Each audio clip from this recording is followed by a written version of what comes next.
ние се наоѓаме во еден од поголемите скопски маркети, токму така зборуваме на тема храна и на што да внимаваме посебно во овој период. Мој соговорник утрова Воислав Димитровски, специјалист за безбедност на храна. Добро утро, како сте утрова? Добро утро, одлично, и баш ми е драго што ја продолжуваме поредицата на гостување или зборување во однос и едукација на вашите гледачи во однос на безбедноста на храната и квалитетот на храната. Споменав и јас дека се наоѓаме во еден од поголемите скопски маркети. Зборуваме на тема храна. Во вашите раце држите да речеме кашкавал, еден млечен производ. Како да внимаваме? Ние како потрошувачи. Да. Значи, треба да знаеме дека прво треба да имаме една лична хигиена или личен однос кога бираме храна. Што значи тоа? Дека кога одиме по маркети не треба да, кога ќе ги избираме производите, да ги пипаме сите можни производи и треба, например, не знам, ако веќе сме болни и така натаму, да си одиме со маска и да гледаме колку што може помалку и да зборуваме и да дискутираме околу производите. Тоа е се со цел да ја намалиме контаминацијата на храната, затоа што може постоја таа храна ние што сме ја допреле или можеби ако сме дискутирали така натаму делот плунката да се насади на тој производ. И од тука натаму да направиме и да предизвикаме кроз контаминација, така да многу треба да се одлучиме за кој производ, тоа да го земеме производот и да го ставиме во нашата кошничка. Тоа е многу правилно за да се заштитиме и самите и околината во однос на кроз контаминацијата, која што е една од главните ризици при изборот на храната. Во секој случај треба да си го видиме опакувањето на храната. Вашата камера може да го види задната страна на производ. Во секој случај треба да видиме до кога трае производот и дали ние во тој рок ќе можеме да го конзумираме производот кој што сакаме да го избереме. Во поголемите маркети, хипермаркети, обично се внимава и од страна на самиот персонал во однос на целовитоста на пакувањето, во однос на датумот на производство и датумот на употреба на производот.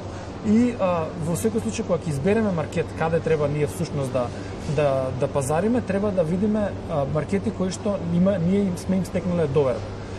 Дали без разлика дали е ланец или е некој локален маркет, во секој случај ние треба прво да имаме доверба на маркетот дека на правилен начин се грижи за одржување на храната, на правилен начин се грижи за доставата на храната и од тука натаму наша должност е и ние откога ќе откупиме производ да на правилен начин го складираме производот кај нас. И треба да гледаме во самите, тргнавме со етикетирањето, тука треба да видиме има три различни компоненти во однос на, ако сега ја гледаме, трајноста на храната.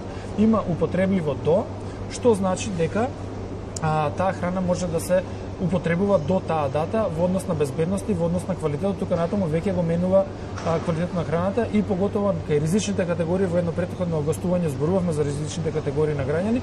Тие навистина многу стрикно треба да го употребуваат тој термин, таа дата и во домашни услови кога ќе, да речеме, може производот ќе седи определено време дома. Произведено на има таква дата и таков лейбелинг и доле пишува за каков временски период може од произведувањето да се користи производ и тоа треба убаво внимателно да го калкулираме. Или има производи кои што кажуваат по отварањето колку време и на каков начин треба да се одржува производ. И тоа треба да го имаме пред. Има производи кои што пишува најдобро до. Во таков случај тие производи може да се употребуваат и нешто подоцна, но во однос на вкусот, квалитетот би можело да има определена, да речеме, промена. Тоа се најчесто конзервирани производи, пакувани, да речеме, ориз и така натаму. Тие веќе може да се користат уште некое време плюс, но треба да ние да сме сигурни дека тоа е безбедно, не само да се обратиме на самата етикета. Ако видиме, може да позборуваме сега во однос на целовитоста на производите. Ако видиме производ кој што на нас не е сомнителен, во секој случај прво не треба да го селектираме и може да пријавиме и во маркетот. Маркетот обично има служба која што веднаш би требало да реагира или доколку гледате дека не се реагира, може во втор степен да се пријави и до Агенцијата за храна и ветеринарство за да пријавиме за несоодветен производ во секој случај. Значи целовитоста на пакувањето треба да се гледа, кај конзервираните производи исто така ќе гледаме да нема некои, да речеме, оштетувања и така натаму. Ако некој производ визуално или дури на мирис не е како што треба веднаш да реагираме. Таков производ не треба да го селектираме за во домашна средина. Да, мора да споменеме дека често ни се случува да купуваме, да речеме, месо, риба од маркетите, кое што нели стои, да речеме, рибата повеќе на отворено. Меѓутоа знаеме по цел ден да си ја шетаме некаде со нас, па подоцна во текот на вечерта или рибата не е онака како што е купена на почетокот. Значи многу треба да внимаваме во однос на свежите производи, свежо месо, свежа риба и така натаму. Треба најбрзо што може од кога ќе ја купиме да ја однесеме во домашна средина и да ја складираме во фрижидерот. Претходно изборувавме на каков начин може да треба да ја складираме храната во нашиот ладилник, за да нема повторно контаминација во нашата микросредина. Доколку има, да речеме, потрајни производи, во секој случај треба да видиме. Ако сме ги земале производите од рафт, во таков случај во рамките на 2 часа ние треба да ги ставиме повторно во контролирана средина. При изборот, кога зборуваме за ладилниот режим, кога ќе одиме кај фрижидерите, месо или замрзнатите производи, треба да ја видиме целовитоста на опаковката и треба да видиме да не случајно внатре има мразлуци, буквално како мали летчиња во самиот производ. Во таков случај тој производ не се препорачува да биде селектиран. Зашто? Затоа што најверојатно има можност тој да бил одмрзнат и повторно да замрзнат. Може би некој фрижидер не работел, може би транспортот не бил како што треба, но во секој случај треба да реагираме затоа што брзото шоковото замрзнување не предизвикува таков тип на промена на храната. Сега ги споменавте вие тие замрзнати производи. Често можеби повеќе од останатите кои што се свежи знаат да бидат на акција, па можеби граѓаните почесто знаат да купуваат од тие производи. Да, сите ги користиме акциите во секој случај и ако е производ на акција не значи дека тој не е безбеден или не е квалитетен, туку тоа значи дека можеби веќе маркетот проценил дека треба да го даде на акција за да може побрзо да ја истроши количината, затоа што можеби за некој определено временски рок тој ќе биде и надвор од употреба. Повторно може да се селектира такви производи, но да ја внимаваме повторно на самата дата на траење или на производство, како во разлика како е обележан производот и навистина на конзумиран производот во рамките на таа дата. Маркетите ги имаат тие маркетинг стратегии и тоа е апсолутно одобрено и е за поздравување со цел и нормално да се искористи храната која што е во маркетите. Тоа значи дека производите во маркетите се апсолутно безбедни? Безбедноста на храната генерално во државата е на солидно ниво. Квалитетот на храната повторно не зависи од самите маркети, затоа што тие работат со добавувачите. Има производи на кои што сметам дека нашата држава треба малце повеќе да обрне внимание во однос на квалитетот, но во однос на безбедноста и кога гледаме да речеме во овој маркет како убаво се подредени производите и ние сме блиску до фрижидерите, ја чувствуваме температурата на фрижидерите, може да утврдиме дека тука на соодветен начин се чуваат овие производи. Во секој случај треба да укажеме, ако приметат нашите граѓани дека нашите гледачи дека нешто не е во ред, треба веднаш да алармираат во однос на температурата на производите, така што на таков начин ќе помогнат и на општеството. Секогаш имаме една изрека што ја кажам, инспекторите да речеме или персоналот кој што се професионален, кој што работат во маркетите, тие можеби гледаат со повеќе очи од нас, нели? Но се многу помалку во однос на сите нормални конзуматори или луѓе кои што купуваат од маркетите, што значи дека ние сме поголеми инспектори, обичните потрошувачи сме поголеми инспектори од луѓето што го контролираат процесот. Така да ние сите заедно сме во еден ланец на контрола на безбедноста и на квалитетот на храната и затоа не е срамно, дури е добро и дури е за поздравување доколку се реагира за нецеловит производ, неправилно чуван производ или производ кој што може би вие сомнителен во определен временски период. Споменавте и вие да не се пипкаат производите. Да. Многу често се случува, за жал, особено можеби левот. По старите генерации па и дечињата знаат.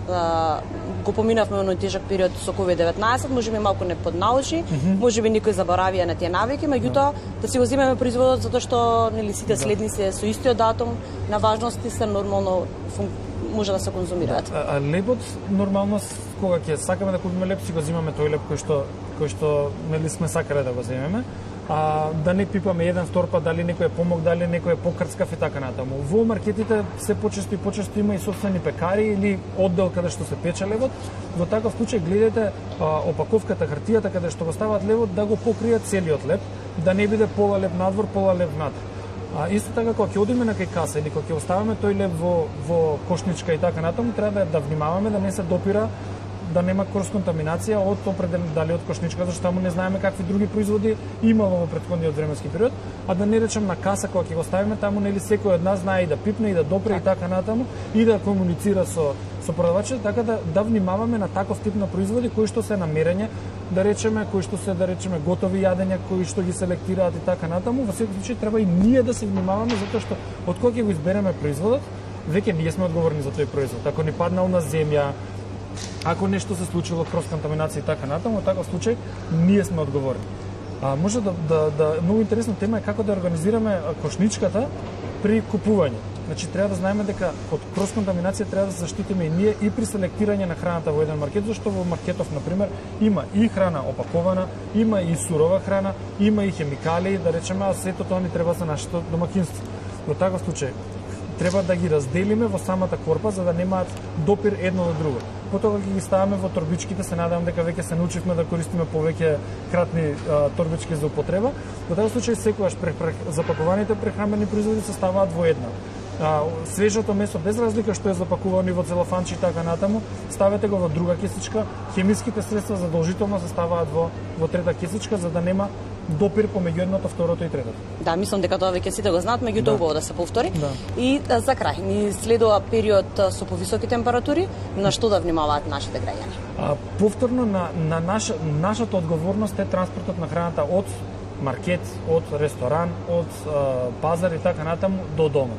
Значи тој момент знаеме летно време малце послободни сме, па сакаме повеќе работи завршиме или поактивни сме во однос на комуникација со други луѓе и така натаму.